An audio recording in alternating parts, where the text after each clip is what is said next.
رب صل. بسم اللہ الرحمن الرحیم. چھٹے پارے کا رکوع نمبر 11 اور سورہ مائدہ کا رکوع نمبر 7 آج میں انشاءاللہ شروع کروں گا، اور انشاءاللہ اس کا سب سے پہلے لفظی ترجمہ مختصر گرامر کے ساتھ، پھر انشاءاللہ اس کی تفسیر اور جو علمی نکات ہیں. اعوذ باللہ من الشیطان الرجیم. بسم اللہ الرحمن الرحیم. انا انزلنا التوراۃ، ہم نے نازل کی ہے تورات، فیہا ہدن، جس میں ہدایت ہے، ونور، اور روشنی ہے. یحکم بہا النبیون، فیصلہ کرتے تھے، بہا، اس تورات پر، النبیون، انبیاء، الذین اسلموا، وہ انبیاء جنہوں نے اپنے آپ کو سپرد کر رکھا تھا. اسلم یسلم، اسلامن کا معنی اپنے آپ کو سپرد کر دینا، یعنی اللہ کے حکام کے فرما بردار بنے ہوئے تھے. وہ پیغمبر اس کے ذریعے فیصلہ کیا کرتے تھے. کن کے لیے فیصلہ کرتے تھے؟ للذین ہادو، ان لوگوں کے لیے جو یہودی تھے، ان کے لیے فیصلہ کیا کرتے تھے.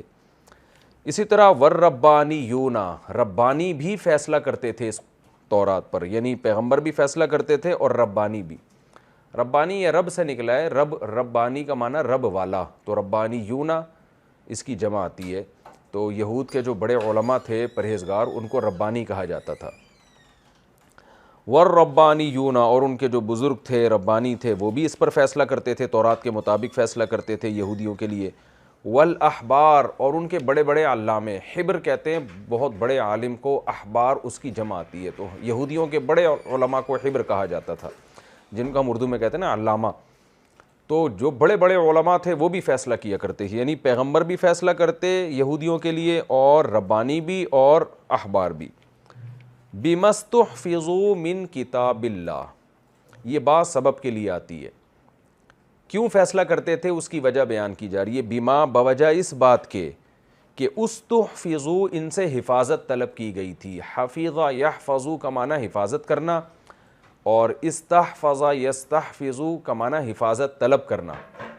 تو یہ استخرجہ کی طرح ہے، استفعال، باب استفعال ہے، پیسو وائس ہے. استخرجہ، تو استحفظہ حفاظت طلب کی گئی. تو اللہ فرماتے ہیں اصل میں تھا بیما استحفظوا، ملا کے پڑھیں گے بیما استحفظوا. بوجہ اس بات کے، یعنی یہ کیوں فیصلہ کیا کرتے تھے تورات پر؟ اس لیے کہ استحفظوا، کہ ان سے حفاظت طلب کی گئی تھی، من کتاب اللہ، کتاب اللہ کی، یعنی کتاب اللہ سے، ان کی کتاب اللہ کے بارے میں ان سے حفاظت طلب کی گئی تھی. یعنی ان کو یہ حکم دیا گیا تھا کہ آپ نے اللہ کی کتاب کی حفاظت کرنی ہے. ظاہر حفاظت اسی طرح سے ہوتی ہے کہ وہ زندہ رہے، اس کے حکام چلتے رہیں لوگوں میں. وَكَانُوا عَلَيْهِ شُهَدَاء، اور یہ لوگ تھے علیہ، اس اللہ کی کتاب پر، شہداء، گواہ بھی تھے. فَلَا تَخْشَوُا النَّاسَ، پس اللہ آج کے یہودیوں سے، جو نبی کے دور کے یہودی تھے، ان سے کہہ رہے ہیں فَلَا تَخْشَوُا النَّاسَ، پس تم لوگوں سے مت ڈرو. وَخْشَوْنِی، اصل میں تھا نی، اور ڈرو نی مجھ سے، لیکن یا کو حذف کر کے نون کے نیچے زیر کو باقی رکھا ہے. وَخْشَوْنِی، اور مجھ سے ڈرو. وَلَا تَشْتَرُوا بِآيَاتِي، اور مت خریدو میری آیات کے بدلے میں، ثَمَنًا قَلِيلًا، چند ٹکے. وَمَن لَّمْ يَحْكُمْ، حکم یحکم، فیصلہ کرنا. وَمَن لَّمْ يَحْكُمْ، اور جو فیصلہ نہ کرے، بِمَا، اس چیز پر، انزل اللہ، جو اللہ نے نازل کی ہے، فَأُولَئِكَ هُمُ الْكَافِرُونَ، تو پس یہی لوگ ہیں الکافرون، اصل کافر. وَكَتَبْنَا عَلَيْهِمْ، کتبنا ضربنا کی طرح، اور ہم نے لکھ دیا تھا، علیہم، ان یہودیوں پر، فیہا، اس تورات میں، کیا لکھا تھا؟ ان النفس بالنفسی، کہ جان، بالنفسی، جان کے مقابلے میں، یعنی جان کو قتل کیا جائے گا جان کے مقابلے میں، یعنی یقتل النفس بالنفسی، قتل کیا جائے گا نفس کو نفس کے بدلے میں، یعنی انسان کی جان کے بدلے میں جان. والعین بالعین، اور آنکھ کے بدلے میں آنکھ. والانف بالانف، اور ناک ہے ناک کے بدلے میں. والاذن بالاذن، اور کان ہے کان کے بدلے میں. والسن بالسن، اور دانت ہے دانت کے بدلے میں. والجروح، اور زخم جو ہے وہ بھی قصاص والے ہیں. جرح کی جمع جروح آتی ہے، قصاص کہتے ہیں بدلے کو نا. تو والجروح قصاص یعنی ذا قصاص یا ذو قصاص، قصاص والے ہیں وہ، یعنی زخم کا بھی پورا پورا بدلہ لیا جائے گا۔ ترجمے میں انشاءاللہ اس کی تفسیر میں بتاؤں گا۔ فمن پس جو شخص تصدق بہ صدقہ کر دے اس قصاص کے ساتھ، یعنی معاف کر دے قصاص کو، فہوا تو یہ صدقہ کرنا کفارۃ لہ اس شخص کے لیے کفارہ ہے، یعنی جو معاف کر دے اور قصاص نہ لے تو یہ خود قصاص نہ لینا اور معاف کر دینا معاف کرنے والے کے گناہوں کے لیے کفارہ ہے، اللہ اس کو بھی معاف کرے گا آخرت میں۔ وَمَن لَّمْ يَحْكُمْ اور جو فیصلہ نہ کرے بِمَا أَنزَلَ اللَّهُ اس چیز پر جو اللہ نے نازل کی ہے، فَأُولَٰئِكَ هُمُ الظَّالِمُونَ تو یہ لوگ پورے پورے ظالم ہیں۔ وَقَفَّيْنَا قفا عربی میں گدی کو کہتے ہیں، پچھلا حصہ جو ہوتا ہے، قفا یقفی، قفیا یقفی سے، سبح یسبح سے، کسی کے پیچھے پیچھے کسی کو لے کر آنا، گدی پہ لانا، قدموں کے نشانات پہ لے کر آنا۔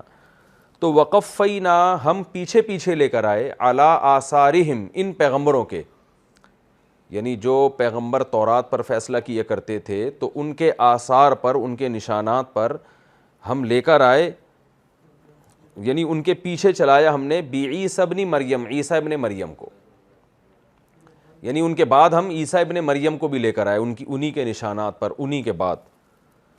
اور عیسیٰ ابن مریم کیا کرتے تھے؟ مصدقاً ان کی حالت یہ تھی کہ مصدقاً وہ تصدیق کر رہے تھے لما اس کتاب کی بین یدیہ جو ان کے سامنے تھی، یعنی جو چیز آپ کے ماضی میں ہوتی ہے وہ آپ کے سامنے ہوتی ہے، جو فیوچر میں ہوتی ہے وہ آپ کے پیچھے ہوتی ہے، وہ نظر نہیں آ رہی ہوتی، تو اس لیے یدیہ، ید ہاتھ کو کہتے ہیں، آپ کے دونوں ہاتھوں کے سامنے، یعنی ایک اصطلاح ہے، یہ ایک محاورہ ہے کہ جو آپ کے ماضی ہے نا اس کو کہا جاتا ہے۔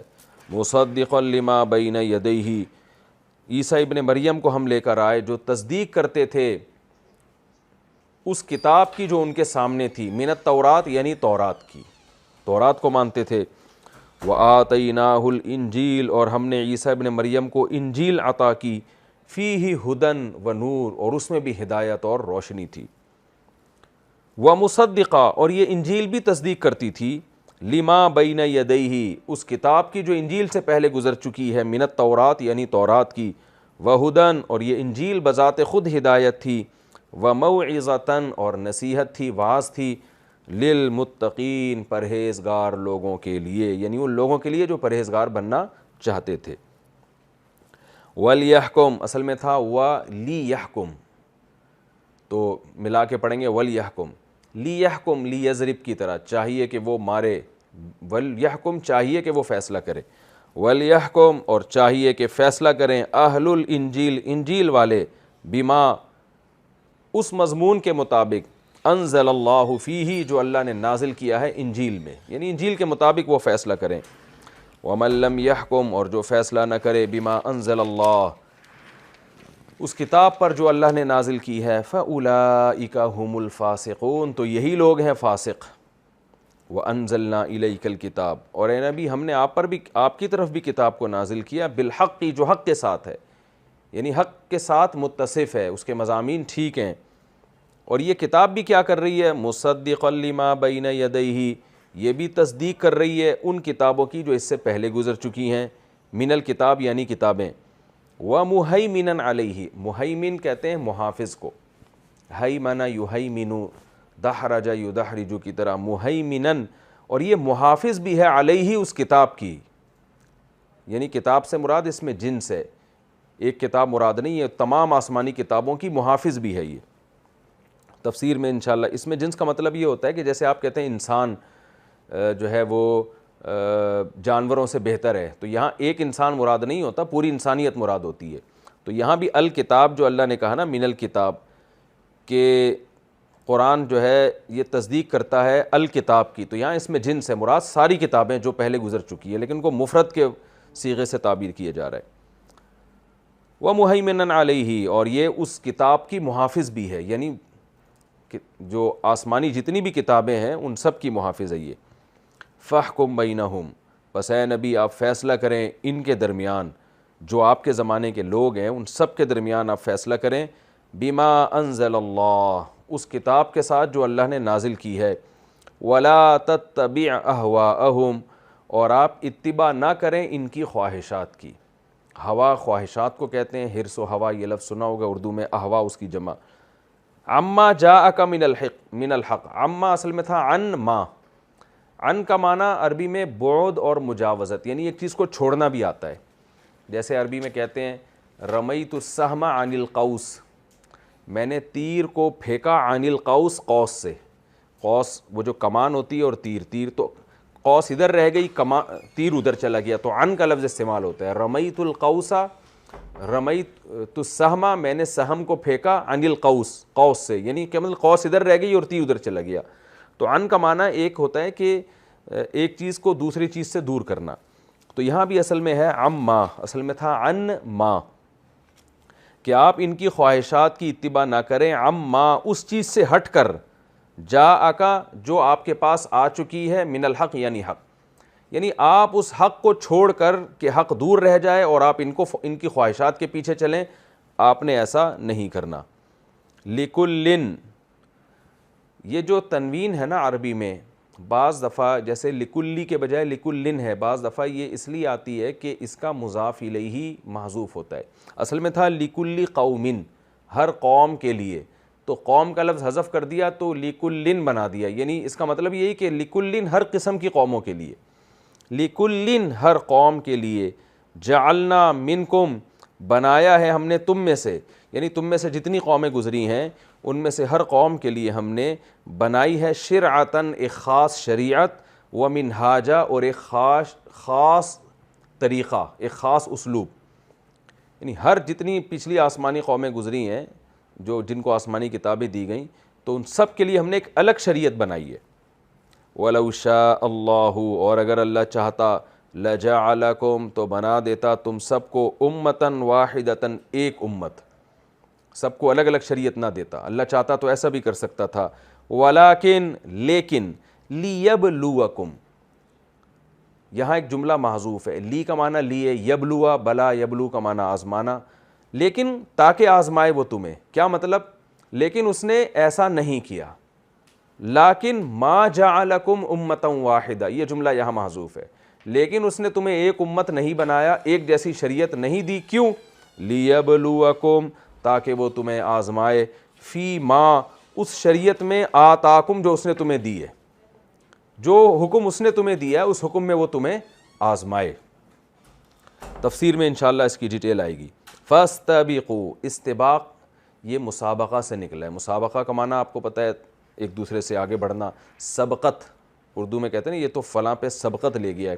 تو استباق دوسرے سے آگے نکلنا، باب استفعال.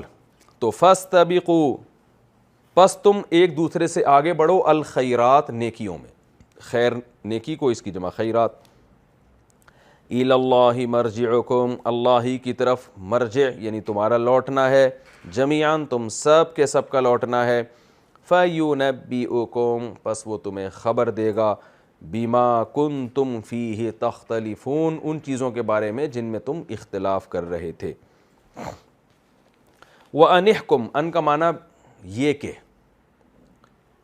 یعنی پہلے اللہ نے فرمایا نا فَحْكُمْ بَيْنَهُمْ بِمَا أَنزَلَ اللَّهُ، اسی آیت میں پہلے، اس سے پچھلی والی آیت میں فرمایا نا کہ اے نبی آپ ان کے درمیان فیصلہ کریں اس کتاب پر جو اللہ نے نازل کی ہے.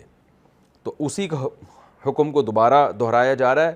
وَأَن تھا، اصل میں تھا وَأَن احکم، لیکن ملا کے پڑھا جائے گا وَأَنِحْكُمْ. اور یہ بات بھی ہم آپ سے دوبارہ کہتے ہیں، یعنی اس کا مفہوم یہ ہوگا کہ ہم آپ سے دوبارہ یہ بات کہہ رہے ہیں، احکم بینہم، کہ آپ ان کے درمیان فیصلہ کریں، بما انزل اللہ، اس کتاب پر جو اللہ نے نازل کی ہے، ولا تتبع اہواءہم، اور آپ اتباع نہ کریں ان کی خواہشات کی، واحذرہم، اور ان سے بچ کے رہیں. حذر یحذر، بچنا، یہ لفظ بھی پہلے کئی بار آ چکا ہے. واحذرہم، اور آپ اس بات سے ذرا ہوشیار رہیں، ان یفتنوک، کہ کہیں یہ آپ کو آزمائش میں نہ ڈال دیں. فتنہ یفتنو، فتنے میں ڈالنا، کہ کہیں آپ کو آزمائش میں ڈال دیں. عن بعض ما انزل اللہ الیک، جو اللہ نے آپ پر نازل کیا اس میں سے بعض سے ہٹا کر. یہاں بھی عن کا لفظ آ رہا ہے. عن کا معنی میں نے بتایا تھا نا، عن یہ بھی معنی آتا ہے بعد، یہ دور کر دینا. رمیت السہم عن القوس، میں نے تیر کو چلایا تو کیسے، کیا مطلب، تیر دور ہو گیا قوس سے۔ تو اب ترجمہ دیکھیں اس کا کہ اس بات سے آپ بچ کے رہیں کہ یہ آپ کو فتنے میں نہ ڈال دیں۔ کیا مطلب، کس طرح سے، عن بعض ما انزل اللہ علیک، اس چیز سے ہٹا کر جو اللہ نے آپ پہ نازل کی ہے، اس کے بعد سے ہٹا کر، یعنی پورے قرآن سے تو آپ کو نہیں ہٹائیں گے، لیکن قرآن کے کچھ حصے سے ہی ہٹا سکتے ہیں آپ کو، فورس کر کے، دباؤ ڈال کے کہ بھئی یہ بات ہمارے مطلب کی مان لیں آپ۔ سارا قرآن ہم نہیں کہتے کہ آپ تحریف کریں یا اس کو بدلیں یا اس کو عمل نہ کریں، بس یہ والا ہمارے کلچر کے حساب سے، یہ والا حکم ہمارے کلچر کے حساب سے مان لیں یا ہماری شریعت کے حساب سے مان لیں۔ تو وَاحْذَرْهُمْ، آپ اس بات سے بچ کے رہیں، اَن يَفْتِنُوكَ، کہ یہ آپ کو فتنے میں نہ ڈال دیں، عن بعض ما انزل اللہ الیک، اس حکم سے، یعنی اس قرآن سے جو اللہ نے آپ پہ نازل کیا اس کے بعد سے ہٹا کر، پورے قرآن سے نہیں ہٹا سکتے لیکن کچھ حصے سے ہٹا کر کہیں آپ کو فتنے میں نہ ڈال دیں۔ یہ فَإِن تَوَلَّوْا، پس اگر یہ اعراض کریں، فَعْلَمْ، تو آپ یقین کر لیں، انما، کہ بے شک اللہ تعالیٰ تو صرف، یرید اللہ، وہ ارادہ کرتا ہے، ان یصیبہم، کہ وہ ان کو پہنچائے، ببعض ذنوبہم، ان کے گناہوں کا بعض حصہ۔ اصاب یصیبو کا معنی مصیبت پہنچانا بھی ہوتا ہے، یعنی اللہ ان کو مصیبت میں ڈال دے، ببعض ذنوبہم، ان کے بعض گناہوں کی وجہ سے۔ پورے گناہوں کی سزا تو آخرت میں ملے گی، کچھ گناہوں کی دنیا میں بھی مل جاتی ہے۔ تو اگر اس کے بعد بھی آپ سے اعراض کر رہے ہیں، یعنی قرآن کے حکم کو نہیں مان رہے، تو آپ یقین کر لیں کہ اللہ نے صرف یہ ارادہ کیا ہوا ہے کہ اللہ ان کو ان کے گناہوں کی کچھ سزا دنیا میں دینا چاہتا ہے، تبھی ان سے ہدایت اللہ نے سلب کر لی ہے۔ وَإِنَّ كَثِيرًا مِّنَ النَّاسِ، اور بے شک لوگوں میں بہت سارے لوگ، لَفَاسِقُونَ، لام تاکید کے لیے، فاسقون کا معنی فاسق، لوگوں میں بہت سارے لوگ فاسق ہیں جو اللہ کی کتاب پہ فیصلہ نہیں کرتے۔ اَفَحُکْمَ الْجَاہِلِیَّہ، آ کا معنی کیا، فا کا معنی تو، حکم کا معنی حکم، جاہلیت کا معنی زمانہ جاہلیت، یبغونا، بغا یبغی کا معنی تلاش کرنا، یہ لفظ بھی کئی دفعہ آ چکا ہے۔ اَفَحُکْمَ الْجَاہِلِیَّةِ یبغون، تو کیا یہ لوگ جاہلیت کے حکم کے متلاشی ہیں، یعنی قرآن کو چھوڑ کر، اللہ کی کتاب کو چھوڑ کر، تو کیا جاہلیت کے حکم کے متلاشی ہیں، زمانہ جاہلیت چاہتے ہیں کہ اس کے مطابق فیصلہ کیا جائے۔ تو وَمَنْ أَحْسَنُ مِنَ اللَّهِ حُکْمًا، تو کون زیادہ اچھا ہے اللہ سے عذرُ حکم کے، یعنی اللہ سے زیادہ اچھا حکم کون دے سکتا ہے، لِقَوْمِ یُوقِنُونَ، ان لوگوں کے لیے جو یقین کرتے ہیں، جو اللہ پر ایمان لاتے ہیں، ان کے لیے تو اللہ سے زیادہ اچھا حکم کون دے سکتا ہے۔ یہ ہو گیا جی اس کا لفظی ترجمہ مختصر گرامر کے ساتھ۔ گرامر میں اب کم کرتا چلا جا رہا ہوں کیونکہ بار بار وہی چیز آ رہی ہے، تو مجھے امید ہے کچھ آپ لوگوں کو بھی مہارت ہو گئی ہوگی۔ تو ہم انشاءاللہ اس کی تفسیر کی طرف آتے ہیں۔ پچھلے رکوع میں آپ کو پتہ ہے کہ واقعہ چل رہا تھا کہ یہود آئے تھے نبی صلی اللہ علیہ وسلم کے پاس، رجم کا، وہ شادی شدہ مرد اور عورت نے زنا کیا، اسی طرح قصاص کا واقعہ تھا، اور اس میں بھی وہ دو نمبری کر رہے تھے کہ دیت کم دینی پڑے اور قصاص بھی ساقط ہو جائے۔ تو ان تمام چیزوں سے نبی صلی اللہ علیہ وسلم کو تکلیف تھی، اذیت تھی کہ یہ حق کے متلاشی نہیں ہے بلکہ اپنے مطلب کا فیصلہ مجھ سے کروانے کے لیے آئے ہیں۔ تو قرآن نے پھر پچھلے رکوع کے آخر میں یہودیوں کو ملامت کی کہ ان کے پاس تورات ہے، اس تورات کو چھوڑ کر یہ آپ کے پاس کیوں آتے ہیں؟ یعنی ویسے تو یہ مانتے ہیں کہ ہم حضرت موسیٰ کی شریعت کو مانتے ہیں، ایک الزامی جواب تھا کہ اس سے پتہ چل رہا ہے کہ یہ نہ موسیٰ کی شریعت کو مانتے ہیں، اسلام کو تو ویسے ہی نہیں مانتے، تو یہ صرف اپنی خواہشات کے غلام ہیں۔ تو اب اس میں تورات کا تذکرہ آیا تھا کہ اس میں اللہ کا حکم لکھا ہوا ہے، تو اب اللہ تورات کی بھی تعریف کر رہے ہیں، انجیل کی بھی، کہ ہم نے حق کے ساتھ ان دونوں کتابوں کو ہم نے نازل کیا اور ہم نے ان کو حکم دیا تھا کہ اس کے مطابق فیصلہ کریں، لیکن یہ اس کے مطابق فیصلہ نہیں کرتے۔ یہ دونوں قومیں اس طرح سے برباد ہوئی ہیں، یہودی بھی اور عیسائی بھی۔ تو اب اللہ اپنے نبی صلی اللہ علیہ وسلم کو حکم دے رہے ہیں کہ آپ پر بھی اب ہم نے کتاب نازل کی ہے، اور اس کتاب کی بھی وہی صفات ہیں جو پچھلی دو کتابوں کی تھیں، جو کام پچھلی دو کتابیں کر رہی تھیں بالکل یہی یہ کتاب بھی وہی کام کر رہی ہے۔ فرق کیا ہے کہ احکام میں کچھ فرق ہے، پچھلی شریعتوں میں کچھ احکام الگ تھے، پھر انجیل نے کچھ اور احکام دیے، تو قرآن کچھ اور احکام دے رہا ہے۔ تو یہ بھی کوئی اچھمبے کی بات نہیں ہے۔ لِكُلٍّ جَعَلْنَا مِنْكُمْ شِرْعَةً وَمِنْهَاجًا، یہ اللہ کی عادت رہی ہے کہ ہر قوم کے لیے ایک شریعت الگ ہوتی ہے دوسرے سے، یعنی کچھ احکام چینج ہوتے ہیں، اس میں بڑی حکمتیں ہیں زمانے کے حساب سے۔ تو یہ کوئی اچھمبے کی بات نہیں ہے کہ ہم نے قرآن میں کوئی الگ سے احکام کچھ دے دیے جو تورات میں نہیں تھے، انجیل میں نہیں تھے، یا کچھ احکام ہم نے چینج کر دیے۔ تو یہ کوئی ایسی بات نہیں ہے، تو ہر دور میں ہوتا رہا ہے. یعنی یہودی یہ کہتے تھے نا یہ قرآن میں تو یہ حکم ہے، یہودیت میں تو یہ نہیں تھا. تو اللہ نے بتایا کہ ایسے تو پچھلی امتوں میں جاؤ گے تو ان میں اور حکم تھے، موسیٰ علیہ السلام نے الگ احکام دیے، پھر انجیل میں الگ احکام آئے. تو یہ تو خود آسمانی کتابوں سے ثابت ہے یہ بات کہ جزوی احکام، عقائد تو سب میں سیم ہے لیکن جزوی احکام میں ہر دور میں تبدیلی ہوتی رہی ہے. بلکہ اسلام دنیا میں آنے کے بعد خود اسلام میں تبدیلیاں ہوئی ہیں. صحابہ کو ابتدا میں کچھ اور حکم دیا گیا، بعد میں حکم چینج کیا گیا. تو جو قانون بھی جس میں لچک ہوتی ہے اور وہ زمانے کے حساب سے اس میں تبدیلی کی جاتی ہے تو یہ اللہ کی رحمت ہوتی ہے، یہ اس کی علامت نہیں ہوتی کہ یہ خدا کا قانون نہیں ہے کیونکہ اس میں تبدیلی ہو رہی ہے. تو یہ مضمون یعنی اس رکوع کا خلاصہ ہے، اور انشاءاللہ میں اس کی تفسیر کی طرف چلتا ہوں. انا انزلنا التوراۃ فیہا ھدی ونور. یہود چونکہ تورات پہ فیصلہ نہیں کر رہے تھے تو اس لیے اللہ نے فرمایا ہم نے تورات نازل کی جس میں ہدایت اور نور. ہدایت اور نور یا تو عطف تفسیری ہے، واو تفسیر کے لیے کہ ہدایت گائیڈنس ہے، یعنی نور ایسی گائیڈنس ہے کہ اندھیروں میں آپ کو روشنی نظر آنا شروع ہو جائے. یعنی گائیڈنس کے تو بہت سارے طریقے ہوتے ہیں لیکن سب سے بہترین طریقہ یہ ہوتا ہے کہ آپ اندھیروں میں کھڑے ہوئے ہو تو آپ کے لیے سب سے بہترین گائیڈنس یہ ہوتی ہے کہ کوئی روشنی کا انتظام کر دے تو آپ کو راستہ خود ہی نظر آ جاتا ہے.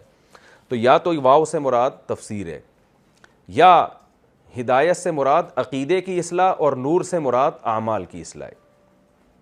یہ بھی بہت سے مفسرین نے اس بات کو ترجیح دی ہے کہ یہاں ہدایت سے مراد ہے آپ کا کانسیپٹ کلیئر ہو جائے، آپ کو حق اور باطل کا پتہ چل جائے، تو یہ عقیدے سے ہوتا ہے، نظریات سے ہوتا ہے. اور نور کا معنی جب آپ کو عقیدہ پتہ چل گیا کہ صحیح بات کیا ہے تو عملی زندگی میں رہنمائی کے لیے بھی تورات میں احکام تھے کہ یہ حلال ہے، یہ حرام ہے. تو اس سے آپ کو جو پریکٹیکل لائف میں عملی زندگی میں جو فروعی احکام ہیں ان میں بھی ان کی بھی گائیڈنس. تو ہدایت سے مراد عقیدے کی اصلاح اور نور سے مراد اعمال کی اصلاح. فرمایا ہم نے تورات نازل کی جس میں ہدایت اور روشنی تھی، یحکم بہا النبیون. اور یہ ایسی مقدس کتاب تھی کہ پیغمبروں نے اس پہ فیصلے کیے ہیں. یعنی موسیٰ علیہ السلام کو دی اللہ نے، لیکن موسیٰ علیہ السلام کے بعد سینکڑوں پیغمبر آئے اور سارے تورات ہی کو بنیاد بنا کر فیصلے کرتے رہے، تورات کے مطابق فیصلے کرتے رہے. تو آج یہودی کیسے اس پہ فیصلہ نہیں کر رہے؟ یعنی اتنی مقدس کتاب کہ صرف ایک پیغمبر کو نہیں سینکڑوں پیغمبروں کو اللہ نے پابند بنایا تھا کہ آپ سب نے تورات پر فیصلہ کرنا ہے. سلیمان علیہ السلام، داؤد علیہ السلام اور ان کے بعد بھی جو پیغمبر آئے، زکریا علیہ السلام، یہ سارے اس پر فیصلہ کرتے رہے ہیں. الذین اسلموا، وہ پیغمبر جنہوں نے اللہ کے سپرد اپنے آپ کو کر دیا تھا. یہ قید اتفاقی ہے، یعنی وہ تو سارے پیغمبر اللہ کے فرمانبردار ہی ہوتے ہیں. کن کے لیے فیصلہ کرتے تھے؟ للذین ہادو، یہودیوں کے لیے. اور والربانیون، اسی طرح ان کے جو بڑے اللہ والے بزرگ تھے، ربانی رب والے، وہ بھی تورات کے مطابق فیصلہ کرتے تھے. والاحبار، اور ان کے بڑے بڑے علامے جو علماء تھے ان کے، وہ بھی تورات کے مطابق فیصلہ کرتے تھے. کیوں کرتے تھے اس کی بھی قرآن وجہ بیان کر رہا ہے. بما استحفظوا من کتاب اللہ، اس لیے کہ ان کو یہ حکم دیا گیا تھا کہ تم نے کتاب اللہ کی حفاظت کرنی ہے. اور ظاہر حفاظت جبھی ہوگی کہ اس کے الفاظ بھی یاد رکھے جائیں، اس کے معنی اور مفہوم بھی یاد رکھا جائے، اور معاشرے میں اس کے حکام کے پھر امپلیمنٹ بھی ہو، اس کے نافذ بھی کیا جائے. اس طرح سے آسمانی کتابیں زندہ رہتی ہیں. تو چونکہ یہ بزرگ لوگ یہود کے بڑے بڑے علماء اور پیغمبر یہ سمجھتے تھے کہ اگر ہم نے تورات پر فیصلہ نہیں کیا تو اللہ نے ہم سے تورات کی حفاظت کی جو ذمہ داری اللہ نے ہم پر لگائی ہے اس ذمہ داری سے ہم بری نہیں ہو سکتے اور پھر قیامت کے دن عذاب ہوگا. تو اس بیس پر وہ تورات کے مطابق فیصلہ کیا کرتے تھے. تو اللہ اہل یہود کو، جو نبی کے دور کے اہل یہود ہیں، ان کو گویا ملامت کر رہے ہیں کہ تمہارے بڑے بڑے علماء جو ماضی میں پرہیزگار، ربانیین اور پیغمبر گزرے ہیں، وہ سارے اس تورات پر فیصلہ کیا کرتے تھے، تو تم کیوں اس پر فیصلہ نہیں کر رہے؟ وَكَانُوا عَلَيْهِ شُهَدَاءَ، اور یہ سارے اس پر گواہ بھی تھے. گواہ کیسے تھے؟ کہ گواہی دیتے تھے کہ یہ وہی کتاب ہے جو اللہ نے موسیٰ علیہ السلام پر نازل کی ہے. کیونکہ دیکھیں کسی بھی چیز کا برحق ہونا یا تو کسی سائنٹیفک دلیل سے ہوتا ہے، آپ لیبارٹری میں جا کے بتا دیتے ہیں، ڈاکٹر تحقیق کر کے بتا دیتے ہیں، یا لوگوں کی گواہی دینے سے ہوتا ہے. بہت سارے لوگ جب ایک بات بتاتے ہیں کہ ایسا یہ واقعہ ہوا ہے، یہ واقعہ ہوا ہے، یہ واقعہ ہوا ہے، تو بہت سارے لوگ جب بتاتے ہیں نا کہ ہم نے یہ دیکھا ہے، یا ہم نے اپنے بڑوں سے سنا ہے اور انہوں نے اپنے بڑوں سے سنا ہے، تو وہ سارے کے سارے لوگ گواہ ہوتے ہیں اور ان کی گواہی پھر حجت ہوتی ہے، جس کو کہتے ہیں نا خبر متواتر، کہ تواتر کے ساتھ جو چیز چلی آتی ہے اس کا آپ انکار نہیں کر سکتے۔ بہت سی خبریں آپ کو، بہت سے واقعات دنیا میں ایسے ہوئے ہیں کہ آپ نے دیکھے نہیں ہیں، لیکن آپ کو یقین ہے کہ یہ لازمی ہوئے ہیں، کیونکہ ان کے نقل کرنے والے، ان کو بیان کرنے والے، ان کے بارے میں گواہی دینے والے اتنے ہیں کہ آپ کی عقل کہتی ہے اتنے لوگ جھوٹے نہیں ہو سکتے۔ تو اسی طرح اللہ فرماتے ہیں یہ جو یہودیوں کے نبی تھے اور ان کے جو بزرگ تھے اور ان کے جو بڑے بڑے علامے تھے، وہ تمام کے تمام اس تورات پر گواہ تھے اور گواہی دیتے تھے کہ یہ وہی کتاب ہے جو اللہ نے موسیٰ پہ نازل کی، اور اس کتاب کی حفاظت بھی کیا کرتے تھے اور اس کے مطابق فیصلے بھی کیا کرتے تھے۔ تو اللہ اب نبی کے دور کے یہودیوں کو کہہ رہے ہیں کہ جو کام تمہارے ماضی کے اسلاف نے، بزرگوں نے کیا ہے، تم بھی وہی کرو اور اس تورات کو دل و جان سے اس پر عمل کرو۔ کیسے؟ تورات پر عمل اس وقت تک ممکن نہیں ہے جب تک محمد صلی اللہ علیہ وسلم کی نبوت پر ایمان نہ لایا جائے، کیونکہ خود تورات میں نبی صلی اللہ علیہ وسلم کے برحق ہونے کی گواہیاں موجود ہیں۔ تو نبی کا انکار کرنا یہ تورات ہی کا انکار ہے، رجم کا انکار کرنا یہ تورات کا انکار ہے، قصاص کی آیتوں کا انکار کرنا، کیونکہ یہودیوں میں قتل بھی ہو گیا تھا نا، تو وہاں کم، ایک تو دیت بھی پوری نہیں دے رہے تھے، وہ بھی ڈنڈی مار رہے تھے اور اس میں بھی نبی کے پاس آ کے فیصلہ کروا رہے تھے، کیونکہ ان کو پتا تھا تورات تو قصاص کا کہتی ہے کہ بھئی قتل میں قتل کا بدلہ قتل ہے، اور اگر دیت کی طرف آتے ہیں تو کتنی دیت ہے، یہ ساری چیزیں آسمانی کتابوں میں لکھی ہوئی تھی۔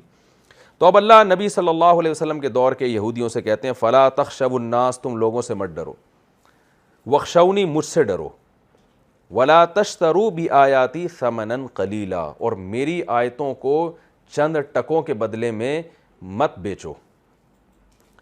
جیسے یہود کے علماء کے سامنے کیس ہوا نا قصاص کا اور زنا کا کیس ہو گیا، تو یہود کے علماء کو پتہ تھا کہ اگر ہم اپنی قوم کو بتائیں گے بھئی رجم ہے، تو قوم کے ہو سکتا ہے بڑے جو مالدار لوگ ہیں، وڈیرے لوگ ہیں، وہ بگڑ جائیں کہ ہم تو ان پادریوں کو مانتے ہی نہیں، ہم تو ان یہودیوں کو مانتے ہی نہیں۔ جیسے آج بھی ایسا ہوتا ہے کہ جو مفتی عالم جس کے دل میں اللہ کا خوف نہ ہو، وہ فتوے میں لچک پیدا کر دیتا ہے، غریب کے لیے الگ اور مالدار کے لیے الگ، اور پیر و مرشد اپنے مریدوں کو اس ڈر سے کہ میں نے ان کو صاف صاف باتیں کی تو یہ میرے حلقے سے بھاگ نہ جائیں، تو جو 2 نمبر لوگ ہوتے ہیں وہ رعایت کرتے ہیں۔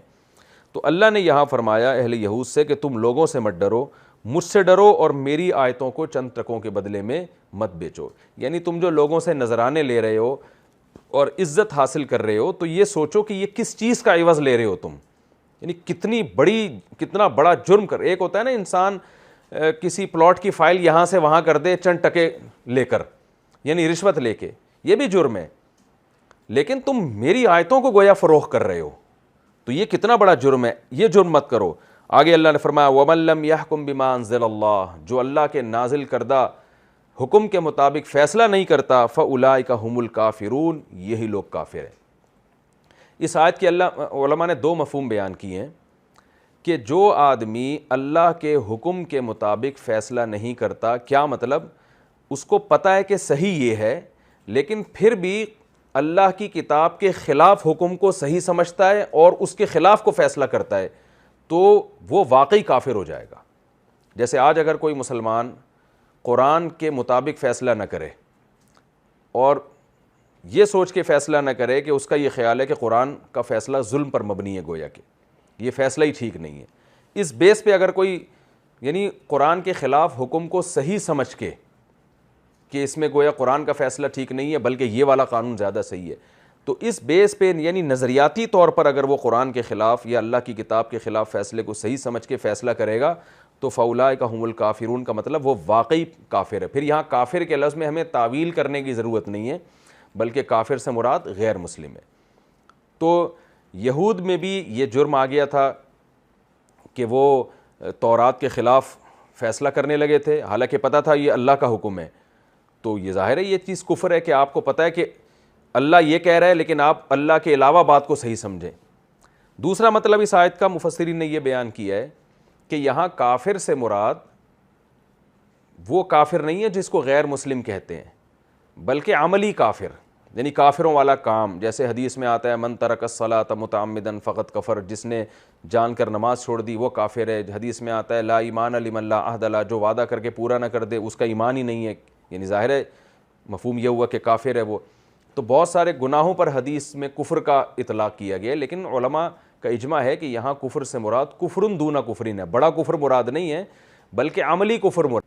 ہاں کوئی جج اگر یہ سمجھتا ہے، اس کا یہ کانسیپٹ ہے، اس کو پتہ ہے کہ قرآن کا یہ فیصلہ، اور وہ قرآن کے خلاف فیصلہ دیتا ہے، اور فیصلہ دینے کی وجہ حکومتی دباؤ یا کوئی مفاد یا کوئی عملی کوتاہی نہیں ہے بلکہ وہ یہ سمجھتا ہے، اس کا یہ کانسیپٹ ہے کہ یہ والا فیصلہ قرآن سے زیادہ اچھا ہے جو میں کر رہا ہوں یا جو گورنمنٹ نے لا بنایا ہے، تو چونکہ یہ نظریاتی خرابی ہے تو اس سے وہ یقیناً کافر ہو جائے گا، کیونکہ وہ اللہ کے علاوہ کو اللہ سے بڑا درجہ دے رہا ہے، تو یہ 100% کافر ہو جائے گا۔ تو خلاصہ یہ نکلا کہ الکافرون سے مراد، اگر کافر سے مراد حقیقی کافر ہم یہ مراد لیں تو پھر ومن لم یحکم کا مطلب یہ ہے کہ جو اللہ کے فیصلے کے خلاف فیصلہ کرے اس فیصلے کو صحیح سمجھ کے، تو یہ مطلب ہوگا اس آیت کا۔ اور اگر ہم اس کافرون سے اگر ہم یہ مراد لیں کہ عملی طور پر کوئی غلط فیصلہ کرتا ہے اور اس فیصلے کو صحیح نہیں سمجھتا، صحیح یہی سمجھتا ہے کہ صحیح تو قرآن ہی کا فیصلہ ہے، تو پھر یہاں کافرون سے مراد وہ کافر ہے جس کو کفرن دون کفرن سے تعبیر کیا جاتا ہے کہ مبالغتاً تشدیداً اس کو کافر کہا جا رہا ہے۔ وَكَتَبْنَا عَلَيْهِمْ فِيهَا، اللہ فرماتے ہیں اس تورات میں۔ اچھا آج بھی بہت سے یہودی اور عیسائی کہتے ہیں کہ تمہارے تو خود قرآن میں لکھا ہوا ہے کہ یہودی تورات پر فیصلہ کریں اور عیسائی انجیل پر فیصلہ کریں، تو ٹھیک ہے ہم انجیل پر ہمارے لیے قرآن ماننا ضروری نہیں ہے، تو یہ بات 100% غلط ہے، اس لیے کہ اگر یہودی تورات پر فیصلہ کرے تو اسے قرآن ماننا پڑے گا، کیونکہ تورات میں خود قرآن کہہ رہا ہے کہ تورات میں محمد صلی اللہ علیہ وسلم کا نام باقاعدہ لکھا ہوا ہے، مینشن کیا ہوا ہے، انجیل میں بھی، اور باقاعدہ بشارتیں دی گئی ہیں، خوشخبریاں دی گئی ہیں کہ آخری پیغمبر آئے گا۔ تو جو قرآن کو نہیں مانتے یا محمد صلی اللہ علیہ وسلم کو نہیں مانتے تو حقیقت میں وہ تورات اور انجیل کو بھی نہیں مان رہے۔ تو پہلی بات تو یہ ہے۔ دوسری بات یہ ہے کہ قرآن نے جو تعبیر استعمال کی ہے نا کہ جو اللہ کے نازل کردہ فیصلے کے خلاف فیصلہ کرے وہ مسلمان نہیں ہے، تو اللہ کے نازل کردہ جیسے تورات ہے، جیسے انجیل ہے، ایسے ہی قرآن بھی تو ہے نا۔ تو یہ کیا بات ہے کہ آپ تورات اور انجیل کو تو مان رہے ہو اور اس میں تو یہ آیتیں فٹ کر رہے ہو آپ، اور قرآن کو آپ نہیں مان رہے؟ تو قرآن تو جس کتاب میں یہ آیتیں نازل ہو رہی ہیں اس کو تو سب سے پہلے مانا جائے گا، اور ظاہر ہے جو بعد میں جو کتاب آتی ہے وہ پچھلی کتابوں کے لیے ناسخ ہوتی ہے، جیسے عیسائی انجیل مانتے ہیں، تورات کو بھی مانتے ہیں، لیکن اگر انجیل اور تورات میں تعارض ہوگا تو عیسائی پھر انجیل کو ترجیح دے گا کیونکہ وہ بعد میں آئی ہے۔ تو ہم بھی کہتے ہیں تورات بھی ہمارے لیے واجب العمل ہے، انجیل بھی واجب العمل ہے، لیکن قرآن اور ان پچھلی کتابوں میں جو اگر تعارض ہوگا کسی حکم میں تو پھر قرآن کو ترجیح دی جائے گی۔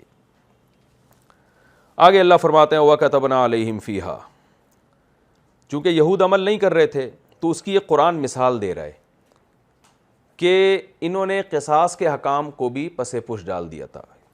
یہ یہودی جو ہے نا، قصاص کا کیس ہوا اور نبی کے پاس آ رہے ہیں کہ کچھ گنجائش ہو جائے اور دیت بھی کم ہو جائے، تو اللہ فرماتے ہیں وَكَتَبْنَا عَلَيْهِمْ فِيهَا، ہم نے تورات میں یہودیوں پر یہ بات لکھ دی تھی أَنَّ النَّفْسَ بِالنَّفْسِ، کہ جان کے بدلے جان ہے، وَالْعَيْنَ بِالْعَيْنِ، آنکھ کے بدلے آنکھ، یعنی کوئی کسی کو قتل کر دے گا تو مقتول کے وارثوں کو یہ حق حاصل ہے کہ وہ قاتل کی گردن اڑا دیں۔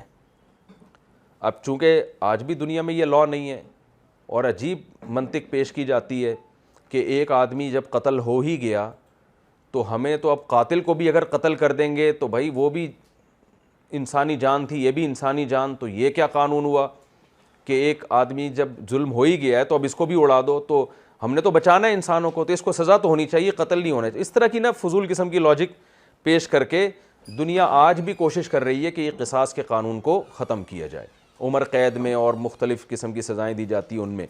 تو یہود میں بھی نبی صلی اللہ علیہ وسلم کے دور میں ایسا ہونے لگا تھا کہ جب کوئی عزت دار آدمی کسی کمتر کو قتل کر دیتا تو پھر عزت دار کے بارے میں یہی ہوتا تھا کہ بھئی دیت کی طرف آؤ، اور دیت میں بھی پھر گڑبڑیں کرتے تھے کہ آدھی دیت یا اس سے کم دیت لی جائے وغیرہ وغیرہ۔ تو اللہ فرماتے ہیں انہوں نے اس حکم کو بھی ترک کیا، حالانکہ ہم نے ان پر لکھا تھا کہ ان النفس بالنفس، جان کے بدلے جان، بلکہ اس سے بھی زیادہ والعین بالعین، آنکھ کے بدلے آنکھ، کہ اگر کسی نے کسی کی آنکھ پھوڑ دی تو اب یہ نہیں ہے کہ جس نے آنکھ ضائع کی ہے اس کو تعزیر لگائی جائے، جیل میں ڈالا، جیسے ہمارے ملک میں بھی غیر شرعی قانون ہے کہ آپ کسی کی آنکھ پھوڑ دیتے ہیں تو حکومت پکڑ کے آپ کو جیل میں ڈال دے گی، کوڑے لگتے رہیں گے یا ویسی جیل میں پڑے رہیں گے اور پتہ نہیں اتنے سال قید با مشقت کے بعد آپ نکال کے رہا کر دیے جائیں گے۔ تو قرآن کہتا ہے ایسا نہیں ہے, ہم نے تورات میں یہ بات لکھی تھی, آنکھ کا بدلے آنکھ. اگر کسی نے کسی کی آنکھ ضائع کی ہے, تو دائیں آنکھ ضائع کی ہے, تو جس نے یہ جرم کیا ہے اس کی بھی دائیں آنکھ ضائع کی جائے گی. اگر کسی نے کسی کی لیفٹ آنکھ, بائیں آنکھ ضائع کی ہے, تو اس کی بھی بائیں آنکھ ضائع کی جائے گی. اگر کسی نے کسی کی دونوں آنکھیں ضائع کر دی ہیں, تو جس نے جرم کیا اس کی بھی دونوں آنکھیں ضائع کی جائیں گی. والانف بالانف, ناک کے بدلے ناک. اگر کسی نے کسی کی ناک کاٹ ڈالی, تو جرم میں جو جس کے ساتھ زیادتی ہوئی ہے اس کو یہ حق حاصل ہے کہ وہ بھی اس کی ناک کاٹ ڈالے. گورنمنٹ کا کام یہ ہوگا کہ مجرم کو پکڑ کے اس کے حوالے کر دے. والاذن بالاذن, کان کے بدلے کان. کسی نے کسی کا کان کاٹا تو اس کو بھی حق حاصل ہے کہ کان کاٹے. والسن بالسن, دانت کے بدلے دانت. اگر کسی نے کسی کا دانت توڑا ہے, تو جو دانت توڑا ہے حکومت کی ذمہ داری ہے کہ وہ اس کو پکڑ کے, مجرم کو پکڑ کے اس شخص کے حوالے کرے کہ جس کا دانت توڑا گیا ہے, اور پھر حکومت اس سے کہے کہ بھئی تمہاری مرضی, چاہو تو معاف کرو, چاہو تو اس سے قصاص لو. تو وہ اگر کہتا ہے کہ جی میں نے قصاص لینا, تو گورنمنٹ ماہرین کو بلائے گی, ڈاکٹروں کے ذریعے یا جو بھی ہے ان کے ذریعے وہی دانت اس کا توڑا جائے گا جو اس کا توڑا گیا ہے. والجروح قصاص, اور زخم بھی قصاص والے ہیں. کسی نے اگر کسی کو زخمی کیا, تو جس نوعیت کا زخم کیا ہے, تو جس نے جرم کیا اس کو بھی اسی طرح سے زخمی کیا جائے گا. فمن تصدق به, فرمایا ہاں جو صدقہ کر دے اس قصاص کا. یعنی یہ گورنمنٹ کو یہ اختیار نہیں ہے کہ جس نے جرم کیا اس کو معاف کرے, بلکہ جس کے ساتھ زیادتی ہوئی ہے وہ اگر اس پہ صدقہ کر دے, وہ کہہ دے چلو یار میری آنکھ تم نے ضائع کی, میرا دانت تم نے توڑا, مجھے تم نے زخمی کیا, میرا کان کاٹا, یہ میری ناک کاٹی, لیکن میں تمہیں اللہ کی خاطر معاف کر رہا ہوں, یا معاف تو نہیں کر رہا, یعنی میں تم سے قصاص تو نہیں لے رہا, لیکن کچھ دیت لے کے میں تمہیں چھوڑ رہا ہوں. تو اللہ فرماتے ہیں فَهُوَ کفارۃ اللہ, تو یہ عمل اس شخص کے لیے گناہوں کا کفارہ بن جائے گا. یعنی اس کو بھی اللہ معاف کریں گے قیامت کے دن, اس کے گناہوں کو بھی نظر انداز کریں گے. تو اس میں اللہ ترغیب دے رہے ہیں کہ گورنمنٹ کو معاف کرنے کا حق حاصل نہیں ہے, اس کو معاف کرنے کا حق حاصل ہے جس کے ساتھ زیادتی ہوئی ہے.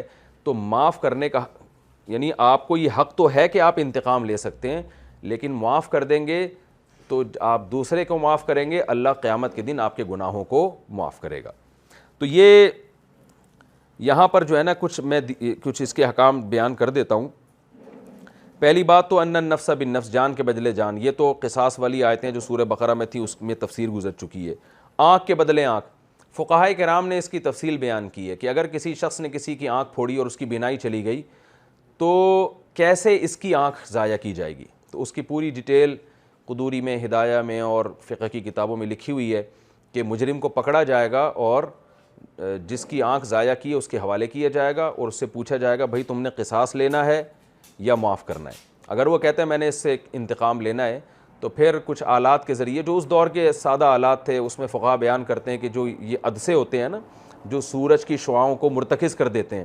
ہم بچپن میں یہ تجربہ کیا کرتے تھے کہ وہ یہ جو گلاسز ہوتے ہیں یہ رکھتے تھے اور کاغذ اس سے جل جاتا تھا, سورج کے سامنے رکھتے تھے, اور سورج کی شعائیں مرتکز ہوتی تھیں یہ کسی ایک نقطے پہ, تو وہ کاغذ جلا دیتی تھیں.